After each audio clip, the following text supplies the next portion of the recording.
Welcome to the DFS pregame show here on RotoGrinders. I'm Jordan Cooper, aka BlenderEd, BlenderHD if you want to follow me there on Twitter.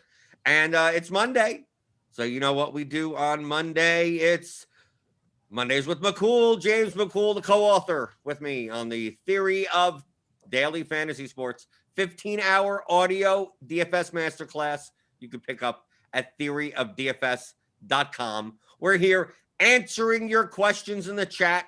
As usual, I see you guys in there. I see you guys in there. I see a bunch of you in there.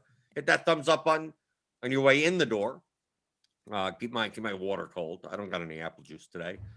Hit the subscribe button if you're new. Hit the notification bell to know when we go live. James, the past week has not been very kind to me. I don't know how you've been doing, because remember you're doing that bankroll challenge. I am. I haven't seen screenshots recently. No. I'm assuming you're bleeding away like I am. Yes. I mean, I've had a lot of 1% finishes. I've had I think out of the last 6 slates, I've maybe had 18 or 19 top 1% finishes, which is pretty good. All things considered, but I'm finishing in 30th or 29th, or I had one the other day where I was in first place until the last 6 minutes or something like that, and then I dropped down to 50th because a chalk home run hit or something. It might have been the Harrison Bader grand slam or something like that. But 1% finishes, 1% finishes, 1% finishes, but nothing that is significant. So I haven't really been bleeding away. I think that I've gained 2% ROI or something like that over the last week. It hasn't been terrible, but it could have been much better. Well, I mean, gaining 2% ROI is better than normal. That's not the normal. No, it's not. No, I fully expect to lose. I think on average I lose about 3% of my total bankroll each. 3% of my dynamic bankroll per slate. Just about. That's still pretty low. Yeah, that's usually where I'm at. I mean, are you just having a diversified set? More, I mean, I diversify more than many. I don't. Well, no, I don't diversify a lot. The slates. Well, I mean, what kind are you playing? Is this the 20 max? No, it's the 150. It's mini max. Oh, the mini max. But yeah. I mean, the mini max has a similar structure to. Yeah. It's a pretty brutal payout, but I usually figure out if you're getting negative, if you're averaging a negative 3% daily, that's to me that's high. To me, yeah. I mean, if you're playing well, typically more minus 20%. Yeah, no, you're still beating the rake. No, I'm not beating the rake. I am. So if I have a bad day, if I'm playing, because I'm playing $50 per slate right now in the bankroll challenge. So, right, so you're playing 50 lineups into the $1 mini max. Yes. Yeah. So if I would think on average you're getting 40 back. No. I'm losing 2.4 to 3% of my entire of your bankroll overall. Oh, so I'm returning on average between how much percentage of your bankroll are you playing? Around 4%. 4%. So I'm losing 80% of my line on a slate. Oh, really? Oh, okay. So you're playing much higher there. Okay. Yeah. That's the opposite. I thought you meant that you're losing 4% of what you put in daily. Oh. No. Right. That's why I'm you're beating the rake if you do that. I don't even know how you're doing that. I would be crushing. No, I lose. Okay, so you're 80%. Averaging minus 80% per slate.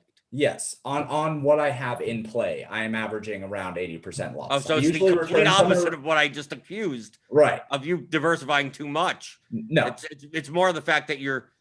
I mean, I'm not saying that it's wrong. It's just that you're more likely to just I pick my spots, and if they don't hit, then it's minus 80%, and that's it. Yeah. Typically, I have typically really high exposure to 3. Maybe 4 teams. So I think that I have somewhere between 30% of my lineups have 3 different teams, or 25 to 30% of my lineups have 3 different teams. And then I drop down, I do 1 or 2 hedge stacks against really high-owned pitchers, whether they're my own high-owned pitchers or like the field. And then I kind of like spread out to things that like, okay, the Padres are chalk, I'll have the Padres lineup. The Tigers are up against a good pitcher, like I'll have a Tigers lineup, whatever. So I'm usually my core is usually pretty strong. So I'm either returning somewhere between like $10 to $17 on average on $50 in play, or I'm getting 1% finishes that hopefully soon end up giving me another bink. They haven't been lately, but I have been getting the 1% finishes. So it's a matter of time. But do you think that you should consider to be more diversified? So I don't know that I want to be more diversified. I've played this way for a long time, and it's worked out for me pretty well just because I take stands on the right spots. You and I talk a lot about having plus EV lineups and plus EV spots and focusing on teams that are plus EV. And I usually just try to give myself as many combinations of the highest plus EV spots that I can. Like if I think that a team is significantly underowned, like if in my models, yesterday, the Phillies were a team that were significantly underowned for their spot against Blake Snell, who is not actually Blake Snell. So I had a bunch of Phillies yesterday because it was the highest expected value spot in my models. And I just want to be able to focus on the spots where I think that I have the biggest edge. I do diversify out and I do hedge. So that's where a lot of my diversification comes from, is covering my own bases rather than covering all of the bases on the slate, if that makes sense. I don't really like diversifying a lot in my lineups just because I think that with how much variance there is on bats and how much variance there is on any individual team, on any individual slate, if I think that there are good spots and good teams, I'd like to try to attack those teams with as much equity as I can. If that's wrong, then that's wrong. But I think that it's something that when you think about the way that baseball works and the way that hitters work, and the way that event-oriented sports work in general, it's not always Ronald Acuna that hits the grand slam. You know, sometimes it's Albert Almonte. Sometimes it's Freddie Freeman, where you're prioritizing all of your money into the outfield and third base spot. You know, have money for Freddie Freeman. So I like to try to cover bases on teams rather than cover bases across the slate. Yeah, but what happens if the combinations that you're trying to make? So, like, what I mean by diversifying, I'm not saying to like, oh, I'm going to play negative EV lineups for the sake of having extra lineups that could get there. I'm talking about the instances where, like, let's say we have a slate where like Coors is chalky, right? Like, and this 2-pitcher set is chalky type of thing. Like, if I'm going to go off the board. Like if you think in terms of like the Phillies example, I don't know, I didn't play yesterday. Sure. But like whatever the chalk team is with the Phillies, you could play lineups with them because it's still plus EV. Right? So let's say you pick out 4 teams that are, you know, underowned relative to their ceiling probability, which we would consider plus EV stacks. And let's say there are 4 teams that are overowned, right? The Blue Jays are chalk, right? Or some other pitcher. Like so many people are like, well, I can't play the Blue Jays because they're minus EV. It's like they're still one of the higher probability stacks. It's just that they're going to be overowned. Now, what I mean by diversification is that my Phillies, I'd still want with the Blue, like having the Phillies in my lineup automatically give me the leverage that I need that I could still play the Blue Jays. Mm-hmm. But if you're just selecting 4 underowned teams and going, how do I combine as many permutations and combinations of that, and you're failing to, you know, like, well, I'm also going to fade the chalk pitcher. Like that's what I mean by when I play 150 lineups and I say, well, I'm going to still have the chalk Blue Jays. Yeah. But it's unlikely that I have the chalk. It's unlikely that on DraftKings, for instance, I have Vlad, Bichette, Teoscar, Semien, like whatever the chalk combination of that as a 5-man stack. I may not have any of those, but I may still have plenty of like Vlad, Biggio, Grichuk, 3-mans that go along with Yeah. some other 5-man stack that is all like 3% owned.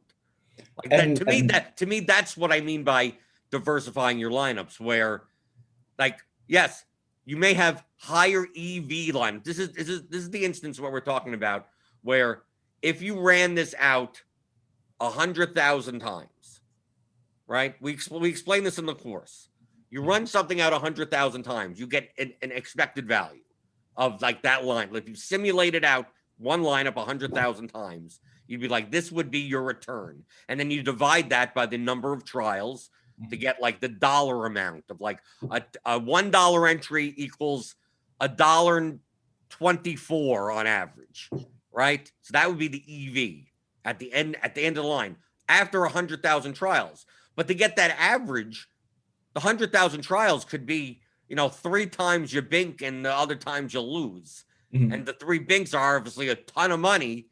And then you average that out, and the EV is $1.24.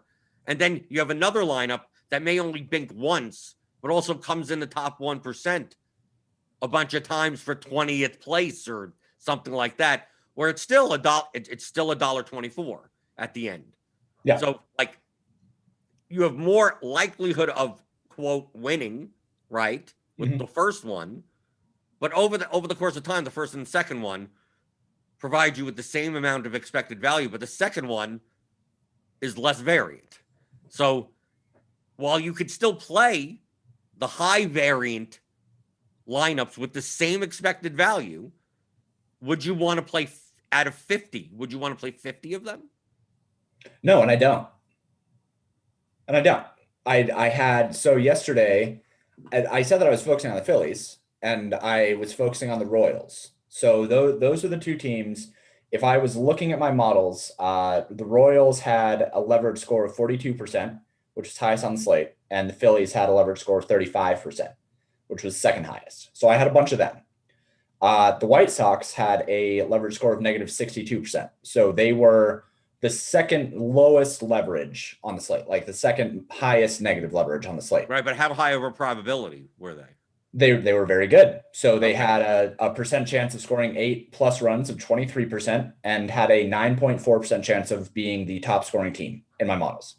And I had basically your leverage score shows that while they are high probability, they're also going to be over-owned. Yes. Yeah, exactly. But I had plenty of White Sox. Like, here's a lineup where it was Charlie Morton, Garrett Cole, who Charlie Morton projected for 42% ownership, Garrett Cole for 20.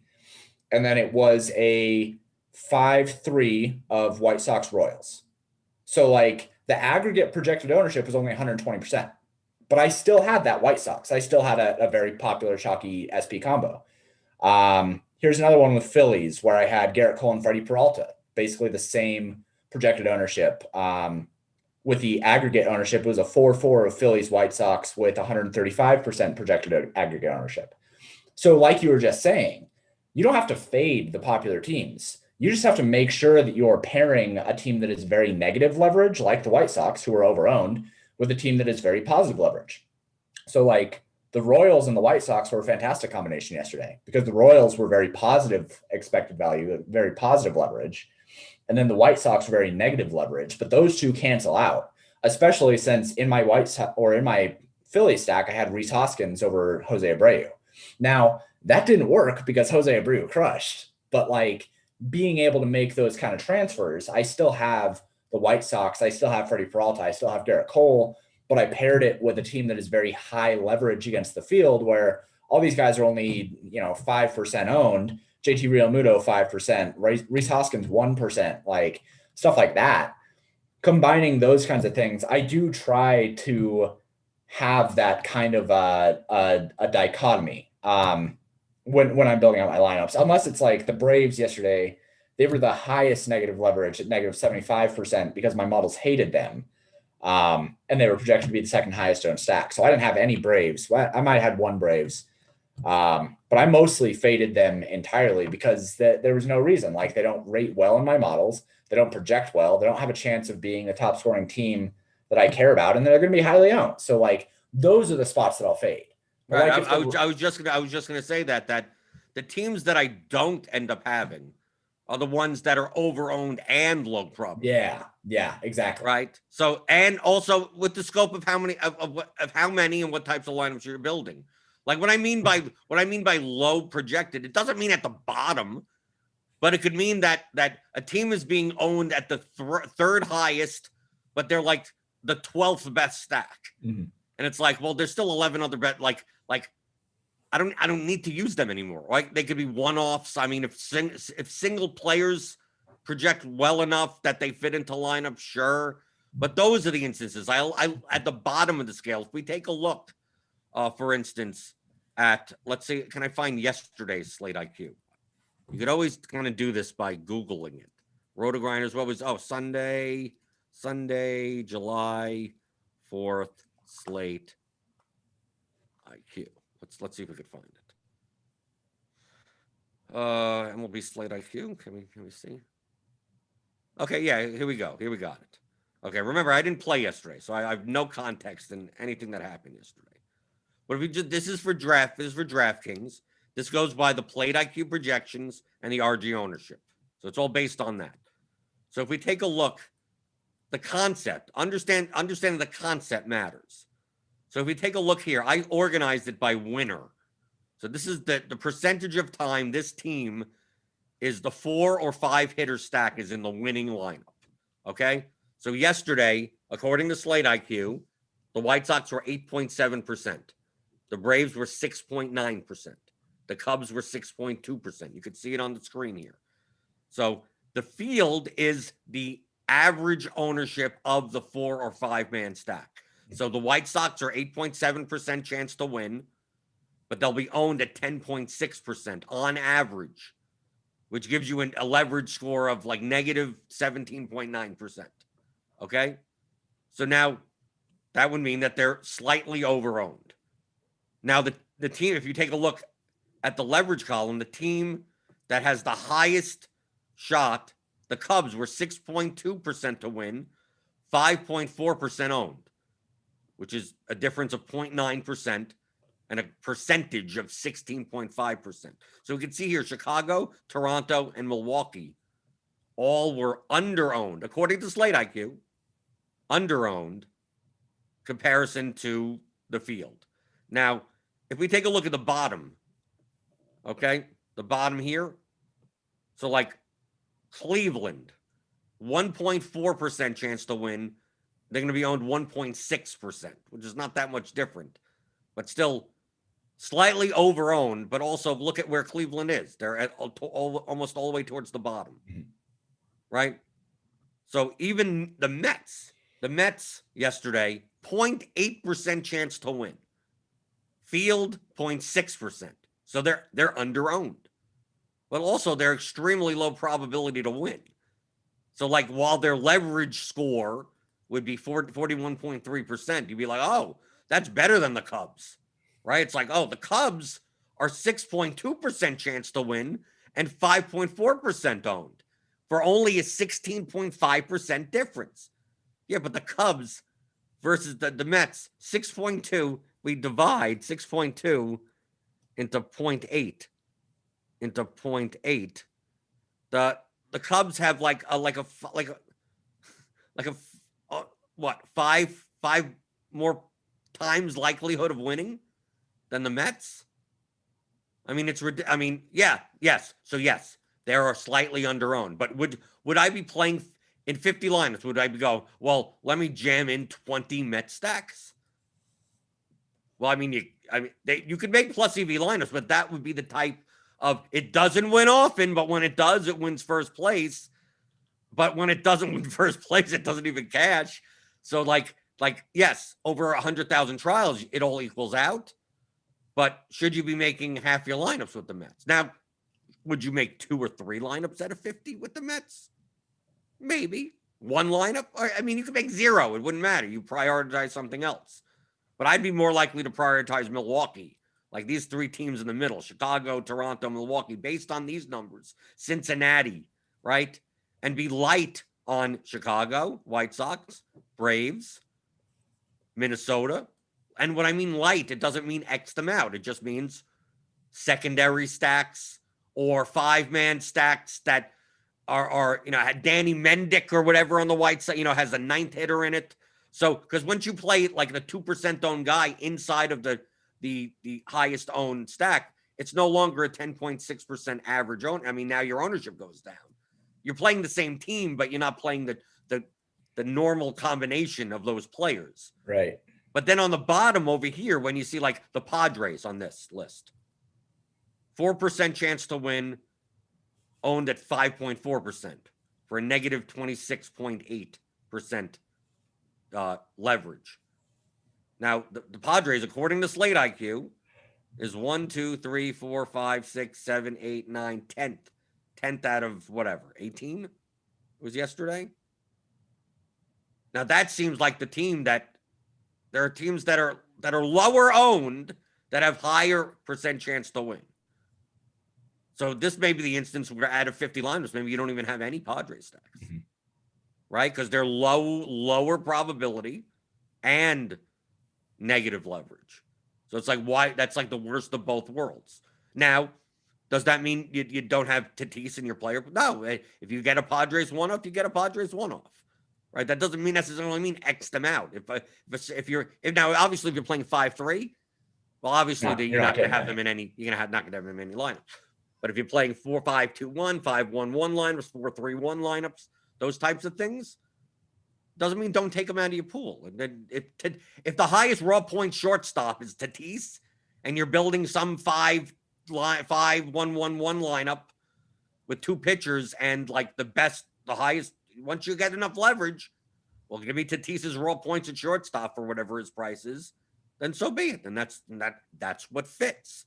But I think that this doesn't mean you have to use Slate IQ, but this is the concept that you're doing. So just because they're negative leverage, if they're high probability, that doesn't mean that you can't play them at all. It just means you have to make sure that the lineups that you play them in are properly leveraged to make up for the increased ownership, the over ownership of that stack, and vice versa for the bottom. I see plenty of people build lineups that have, if we ran this a million times, you'd probably bink a couple. It'd probably be plus EV, but you're realizing that EV in like really dramatic, even more so than normal, right? We always say aim for first place equity. That's what we're doing. But do you have to over leverage yourself where, yeah, when you win by 40 points because no one, they look at this draw. I'm going to play the Mets. I'm going to play the Mets Marlins combo. Like the two of the lowest probability teams and be like, yeah, they're also going to be the lowest owned. So yeah, if you want to play that 5-3 of the Mets and the Marlins, right, with two contrarian pitchers, it's like, sure you can, but the projection is going to be low. The win probability is going to be low, and it may still even be profitable after 100,000 trials. But it's only profitable because it probably binks 1 or 2 times and kind of breaks even everything else, and it's barely above the profitability line. It depends on, obviously it depends on the individual lineups. I mean, sometimes you get these teams where there's one 2K hitter that projects extremely well, and it makes like the stack work better. So I don't know what happened yesterday, but this is what we mean by picking teams, and it's also what I mean by diversification. That like I don't want to go. I personally, with the amount of the bankroll that I have, obviously I play a smaller percentage, so I could be more risky. But even then, I'm going to play like today on there's a $6 large field contest on DraftKings. I'm going to play 150 lineups. That's $900. Like whatever the chalk team is, it's not like I'm not going to have them. They're the best team for a reason, right? It doesn't mean I'm playing 50 lineups. No, I'm probably playing less lineups with the chalk than with off the wall, off the board types of stacks. But it doesn't mean I don't have them at all, right? If we have on today's slate, maybe the Phillies, Royals on DraftKings, they may be popular. Do we have ownership yet? Oh, we kind of do. Okay, we do. I take a look at our current ownership. The Cubs. Looks like the Cubs are going to be owned. Yeah, because freaking Matt Moore, man. Okay, well there we go. But It doesn't mean I don't have the Cubs. Right. It just means that like if Chris Bryant's going to be 32% owned and Wilson Contreras is going to be 29% owned, let's take a look at the other Cubs. Right? Javier Baez, like, look, it's a lot of a condensed ownership on Bryant and Contreras. Who said you can't play Ian Happ at 1% in your Cubs stack? Will likely lead off. Well, if he leads off, it'll be more than 1% owned. I mean, we have him currently projected 8th to hit. That's why he's only coming in at 1%. Yeah. But like if we take a look at this order, like Rizzo lefty may actually be underowned in this stack, right? A lot of this is coming in on Baez, Contreras, and Bryant. But you could play a Cub stack with Nico Horner if he starts at second base. There you go. You played the chalk stack and not the same combination. You pair that up with some, lower owned stack, and you're good. And you're still playing the Cubs. And Bryant and Contreras could be overowned. Still be overowned, but it could still be the highest projected players at their positions. Why wouldn't you? You already have the leverage elsewhere. So just play the best plays the rest of your lineup. I see so many people being so concerned about, you can't play the Cubs overowned, right? Can't play, they X them out. And the stack doesn't get there. Right? The 5-man on DraftKings doesn't get there, right? The Cubs win 5-0, right? Or something. The stack doesn't get there, but Chris Bryant has a home run. Right? Javier Baez has, a stolen base and 2 doubles or something. And you're sitting there going, well, I have no Baez and Bryant because they were overowned. It's like, well, their Bryant ended up being the highest scoring third baseman. It's like, so why couldn't he have just been the third baseman in some of your lineups where you're playing 2% owned stacks? You may have won. That had taken a 0 there by some other player in some other game. Right? That's why we talk about lineups, not players.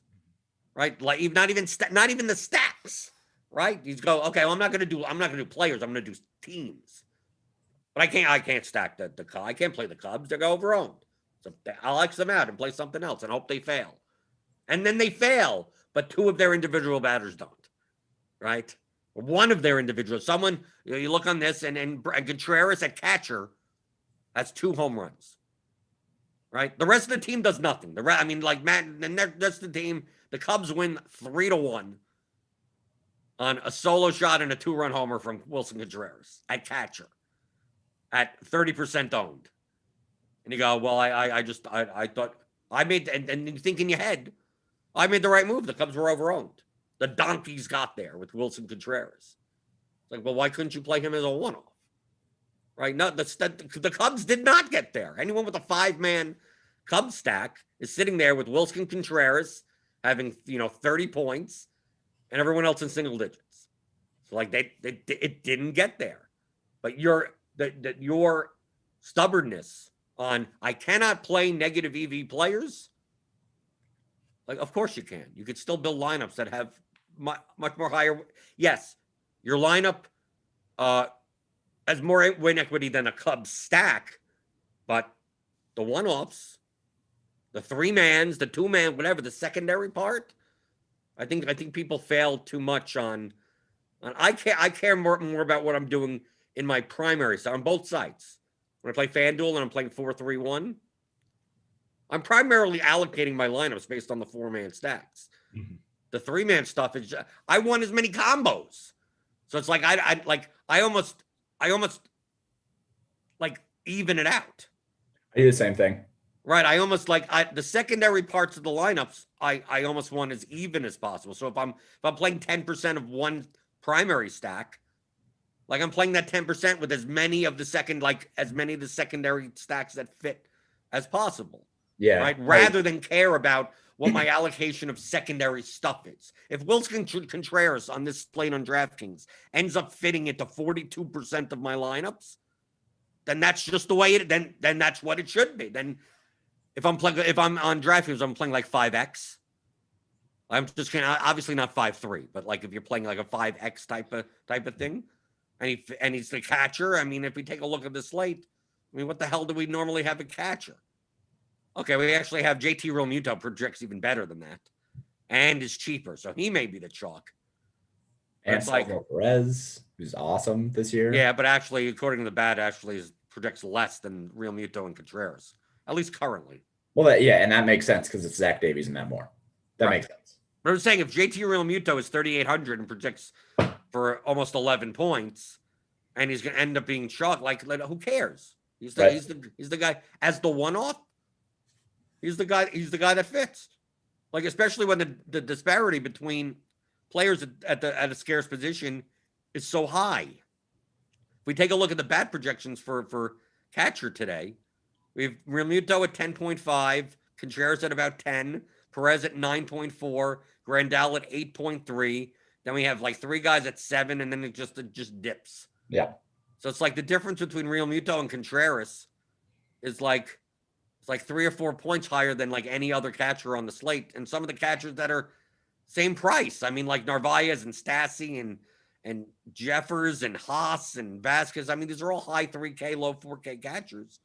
Realmuto is 3,800 and projects for almost 11 points. So it's like for you to not play another catcher, you're just sacrificing 3 or 4 points in projection. Oh, but he's going to be high owned. Yeah, but how about the rest of your lineup? Well, the rest of my lineup is low owned. So then play the best catcher. And if you're playing 100 lineups, and that's what happens in 40 of the lineups, like, I don't care. Yeah, but you're playing a chalk. What do I care? The lineups are fine.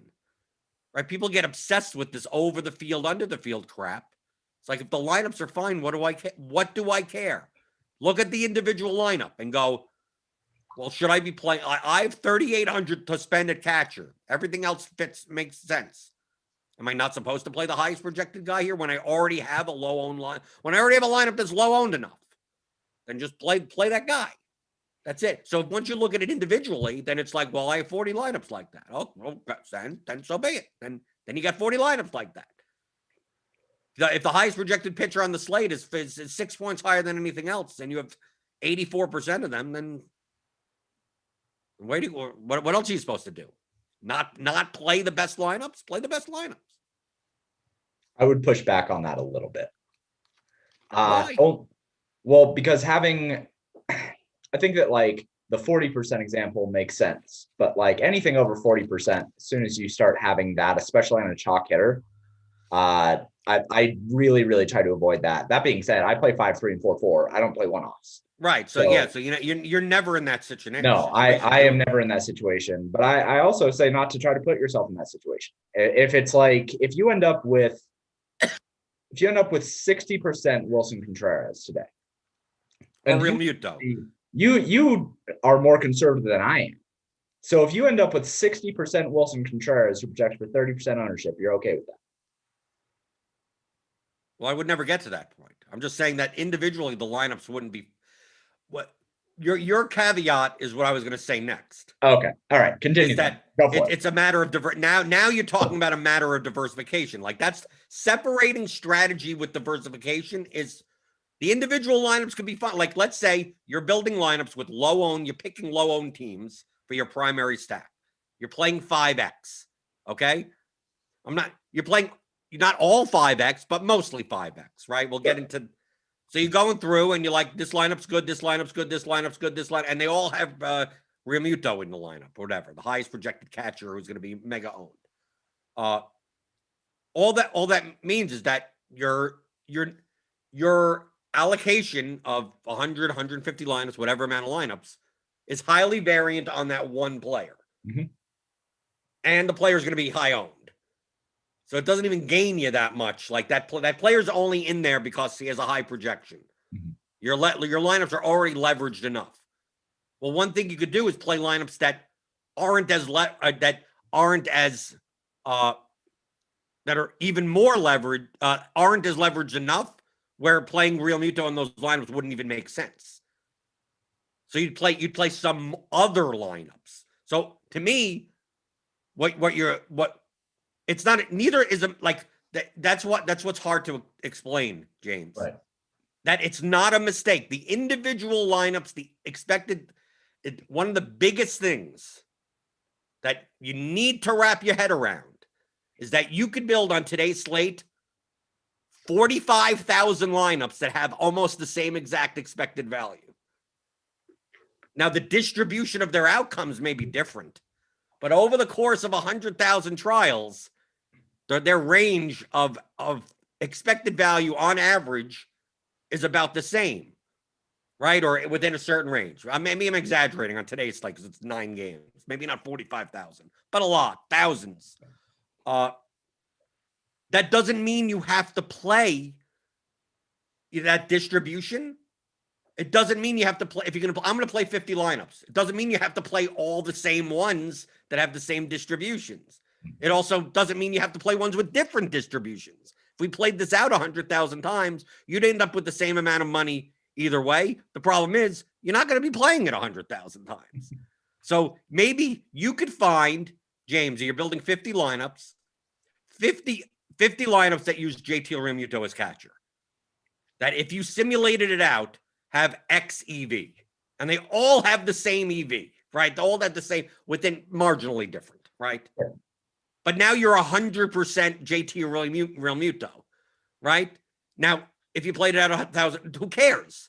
The EV of the lineup is the EV lineup. If I told you I could find you 25 lineups that don't have JT Realmuto that have about the same expected value, and now you play those lineups with 25 JT Realmuto lineups, you still have the same expected value, just that now you're only 50% on one batter.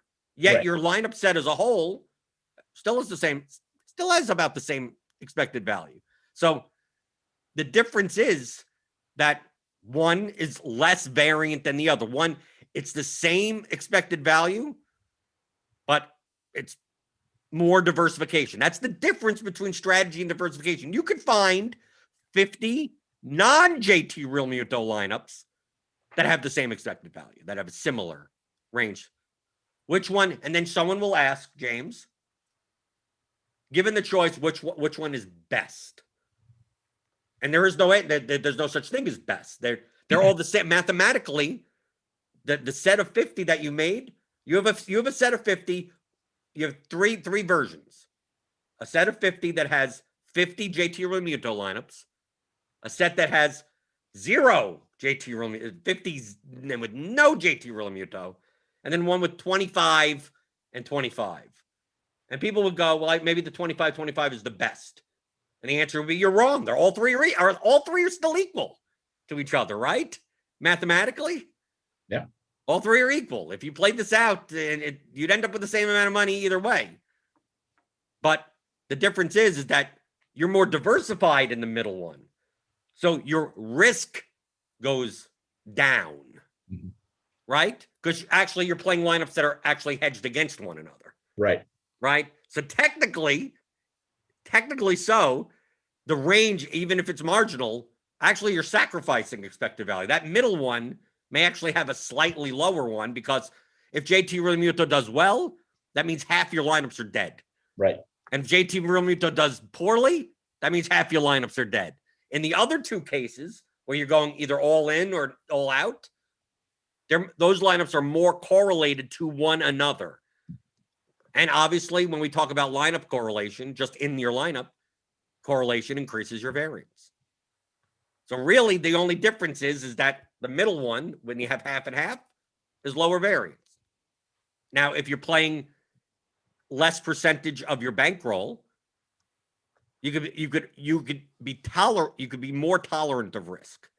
Meaning, if you want to just say, screw it, I'm Xing out Realmuto, go for it. If you're playing a higher percentage of your bankroll, maybe you're more risk averse. Be like, maybe if all of these lineups are equal as it is, why don't I just play a more diversified set? So in the case that he does go off, at least I have lineups that could win. And if he doesn't, I also have lineups without him that could win also. They're competing against one another.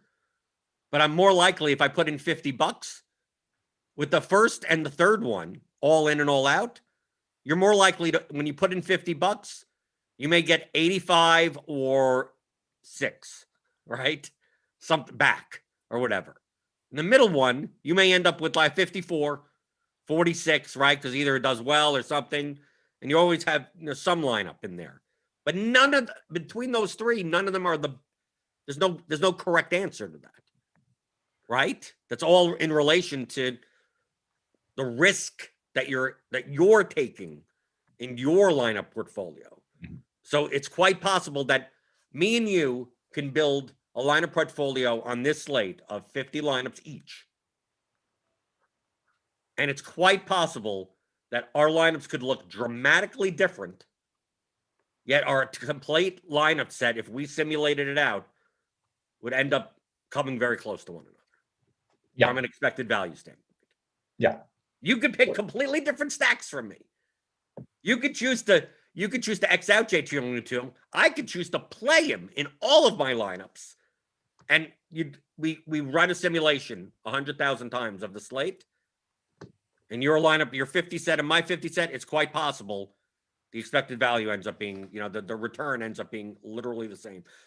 I win some trials, you win other trials, and it goes like this. And at the end is a number, and it's like, oh, me and James, if we played this out enough, where our lineups were as strong as one another, even though they look different. I mean, that's the core of what we're talking about, right? So when people think in terms of, do I fade? Do I play? A single player? It's like it has to be in relation to your lineup. It has to be relation into your portfolio of lineups, even, and then it has to be in relation to your risk tolerance. Where it's like, sure, if you want to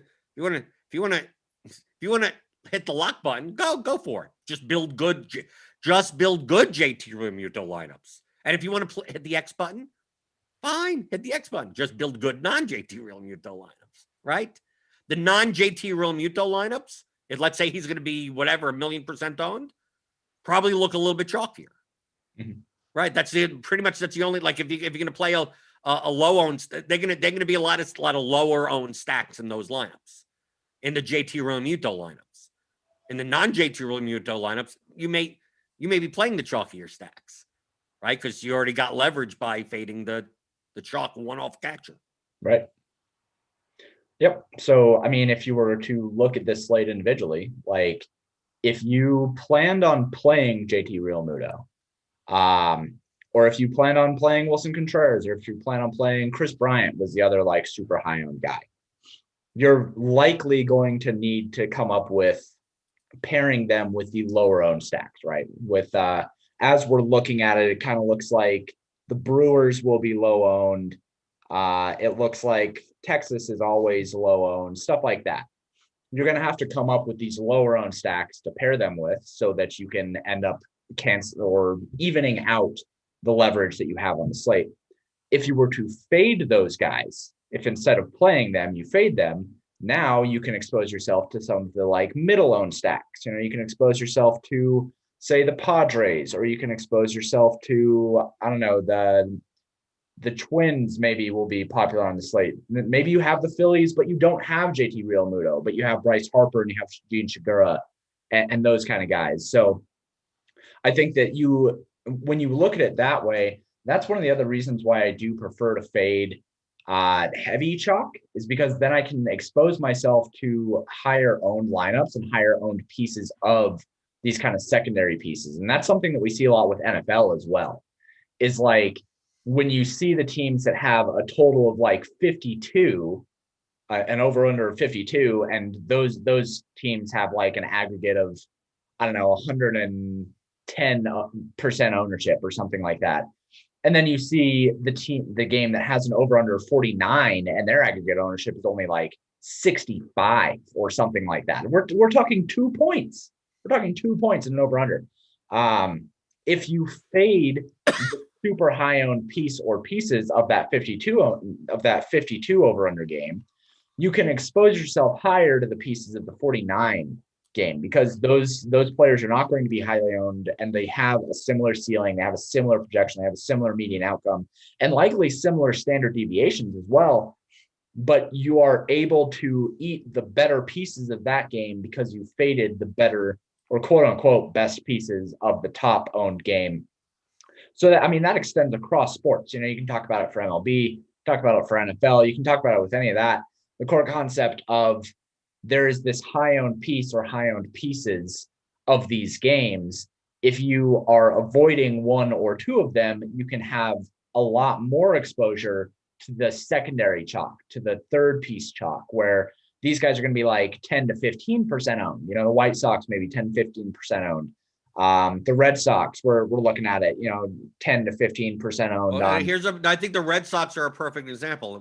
Right now, obviously this ownership doesn't mean anything at this right. early. But for the example. On the Red Sox, Bogarts 28%, Dalbec batting 8th at 25% on DraftKings because he's 2,800 facing Suarez.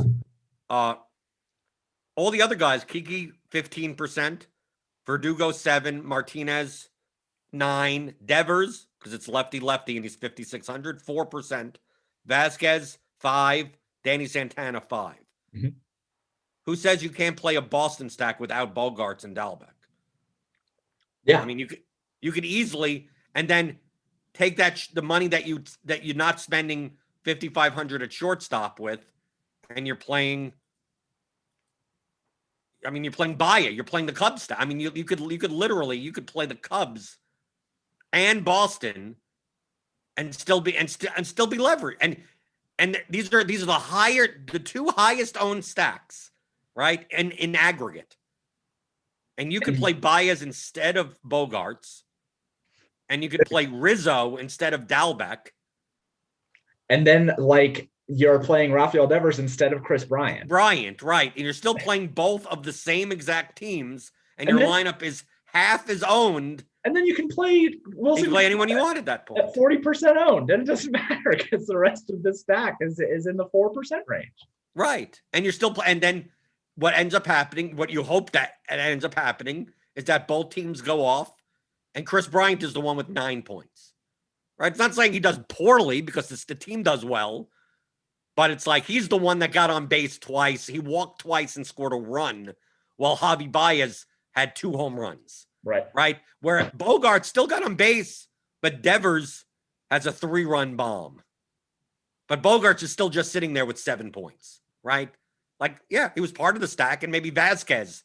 You're playing Vasquez over Contreras, right? So, and then Vasquez has a home run, and all the other people are sitting there with their Bryant, Bogarts, Dalbec, Boston, Chicago Cubs lineups going, what the hell happened there? It's like I got the two teams that put up 8+ runs, but though the highest owned pieces weren't the pieces that you needed. Now, that's a perfect world of the highest owned pieces of 2 stacks. That would be hilarious, right? Don't get there. But that's the concept. That's like, oh, well, now. So when someone says, oh, well, I played Boston, Chicago, I played the Red Sox and the Cubs today. You go, what are you, a chalk donkey? You're an idiot. It's like, well, you can play them and still have a leveraged low enough own lineup. And if you happen to be including a Bogarts or Bryant or Contreras, then maybe you're looking now at the pitcher pool, going, I'm gonna play Martin Perez for no apparent reason at 8,000. Right, that's gonna be 1% owned, and he has a 24-point game. I'm not saying that that's gonna happen, but it's like then you have to start looking for how do you find that leverage in the rest of your lineup. But the team, that's why these on Slate IQ, this field number is just the average ownership.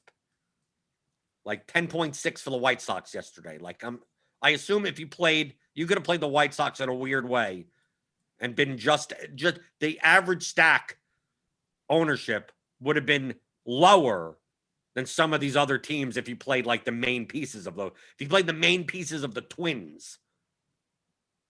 Like it would have been the same as playing the weirder pieces of the White Sox. Right. The same thing today with the Cubs and the Red Sox. Like, oh, do I go off the board and do I play? I mean, I don't even know who's going to be low owned. If I go, I'm going to play the Nationals against Musgrove or something. It's like, is that necessary? Like you could play the Cubs and the Red Sox. Maybe not as low owned as the Nationals, because now I'm picking like one of the lowest owned teams on the slate. but probably just as low owned as like the White Sox today. Right, the White Sox, we have on DraftKings 14, 8, 4, 5, 11, 8, like that range of ownership. Like that sounds like all the other pieces of the Red Sox and the Cubs that aren't those mega 30% owned guys. So you could still make a lineup with that if it projects well enough. Yeah. I mean, obviously, you're going to be giving up some projection, but hopefully you're not giving up 30 points in projection to do so. But to me, that's what I mean by diversification. It's not like, well, no, I'm going to play chalk combination this, and I'm going to play low owned combination that, and just so I'm not looking to cover my bases. I'm just looking to have as much coverage of the instances that I need without singling out specific players or specific teams to it would be stupid of me. I mean, it would be mathematically ignorant to say on today's slate that if we take a look at where's the projections, if we take a look at the ownership, like in Brian Contreras, Bogarts, Dalbec, right, Benintendi, okay, but it's Cubs, these two Cubs guys. It'd be mathematically stupid of ignorant for me to say, well, you can't play the Cubs, they're too over. Just X out the Cubs. You can't play Chris Bryant in a plus EV lineup. Of course you can. You can't play Contreras in a plus EV lineup. Of course you can. You can't play Bogarts in a plus EV. Of course you can. It's harder to. That's why working with and looking at those individual lineups matter. Right. Once you have experience hand building lineups like that, it's quite easy to use settings on an optimizer in order to get them in the lineups that you need them to be in, or most likely to be in. You know, it's a super easy setting to use in Lineup HQ to like try to just do that without doing anything else. You can go into the build rules and you can change the max allowed ownership on stacks to like 120. And like, if you do that, you're probably going to have to end up on some of the lower owned pieces of those stacks because this is considering usually with my projections, the highest owned pitchers are usually the highest projected. So I will go in there and I'll do that because I know that I'm going to have chalk pitchers. It's pretty rare for me to be super exposed to low owned pitchers, except like yesterday, I liked Robbie Ray a lot, but I'll do this and I do that so that I can just run things and see, okay, this is kind of what I need to be able to do in order to have these chalk stacks. Like if I want to have under that threshold of 120%, I'm going to end up with no Bobby Dahlback. I'm going to end up with no Xander Bogaerts. You know, I'm going to end up with differences. So right. That's something. Okay, if we take a look here using the bat projections, we get a lot of Phillies. Okay, so I just ran it as 5X. So the top lineup, 5-man stack, is a 43% owned Musgrove, a 23% owned Tyler McGill, a 5-man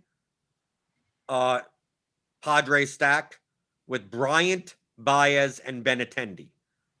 Now we have Benintendi at 20% owned, 32 for Bryant, 14 for Baez, Segura 23, right? Hoskins and Odubel Herrera and Harper are lower owned, but Musgrove's 43. We see right here. So we have a lot of Philly stacks. Yeah. Okay. The total ownership is 184. Which is disgusting. I mean, it's not that bad, but it's still high. 119.75 is the projection. So, but look at the lineup right underneath it. Literally right underneath it. 119.73. So it's a difference of 0.02 points. This total ownership is 154. So you're losing 30 percentage points in ownership, and you're barely giving up any projection. It's the same. Now McCutchen over Herrera. You still have Musgrove, McGill. But now, instead of the Cubs, you have Dozier at third and Tatis at shortstop. Mm-hmm. So basically, you're giving up the Bryant.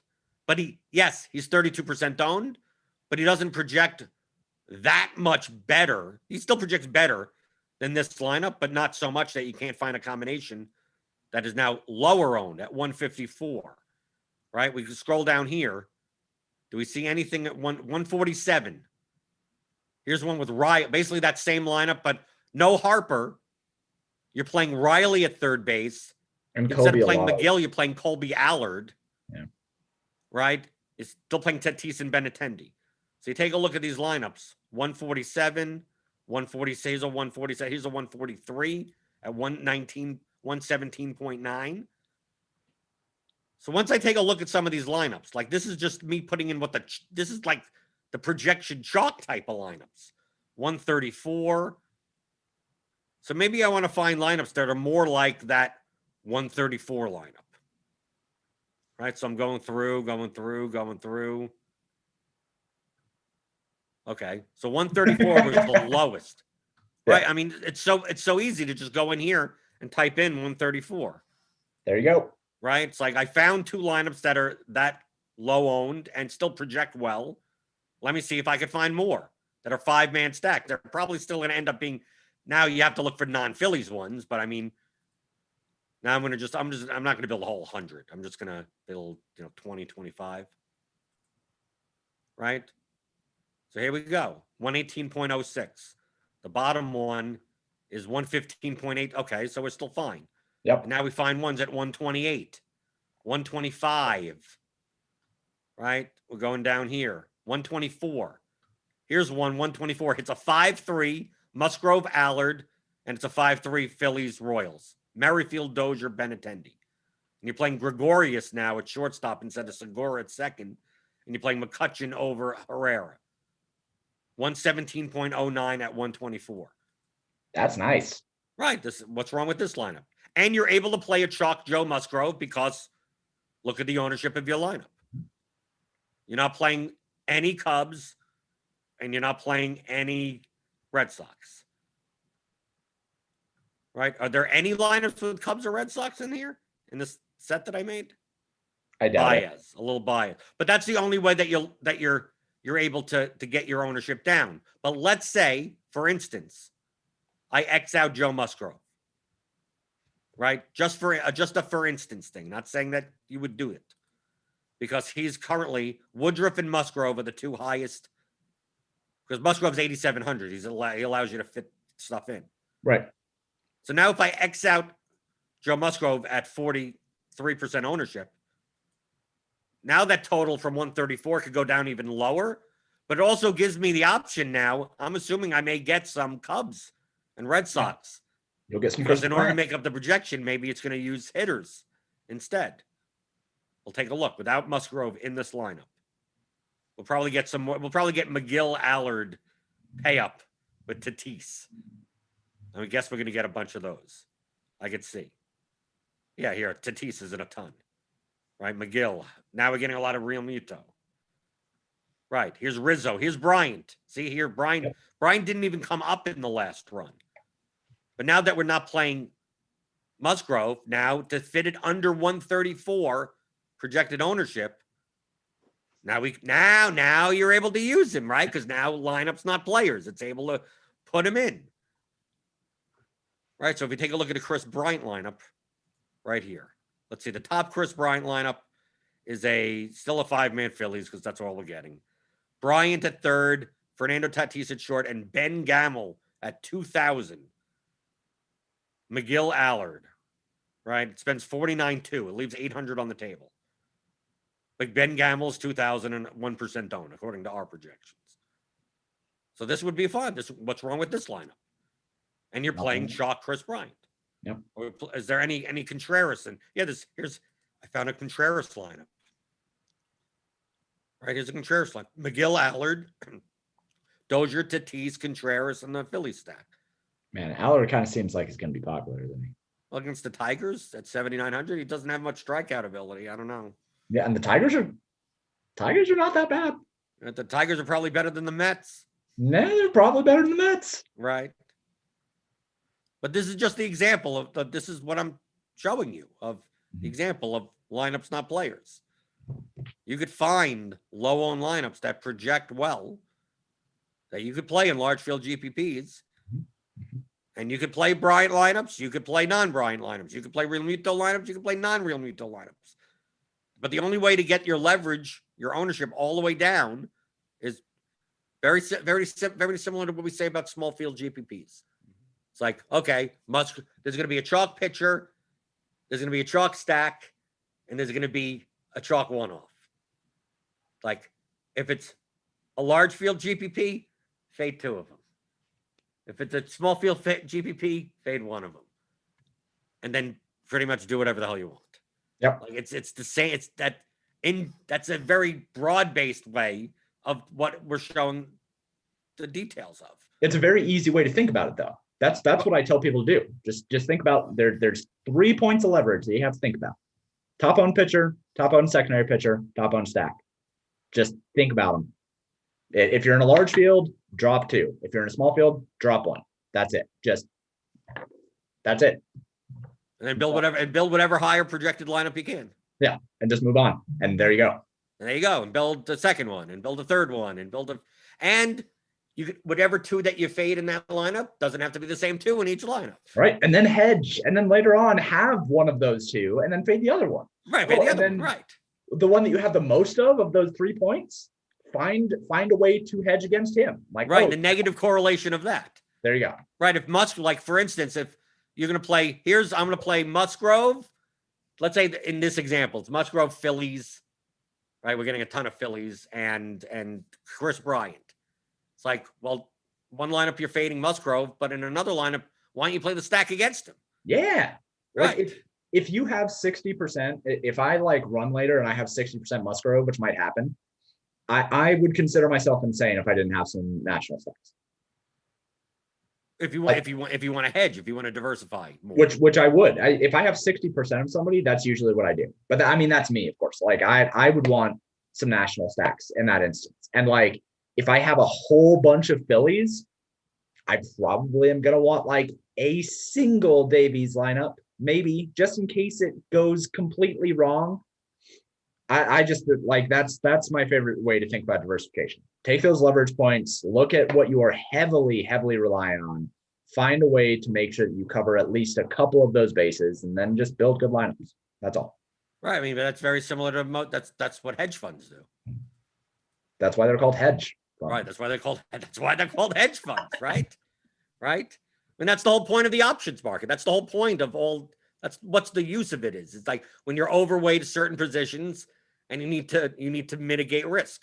Yep. So you use another financial instrument in order to do so. Yep.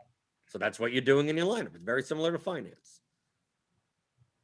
Okie doke. Paydirt _DFS on Twitter. Yes. PaydirtDFS.com.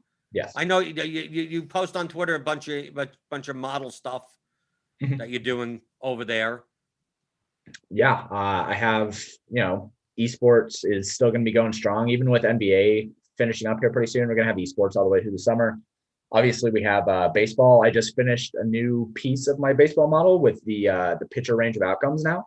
So I'm measuring out all of the probable ranges of outcomes for hitters now, or for pitchers, which is really cool. And getting started on some off-season NFL stuff, which should be done by the end of the week. So I'll have that up on the site as well. I don't think about NFL until the Thursday before week 1. I'm going to start grinding best balls really hard next week. No, I didn't know. What I need to do is I need to play we get preseason this year. I hate preseason NFL. Oh no. You have to play preseason cash games. I hate it. You got to play preseason cash games. People don't know what they're doing. I should play cash. Right.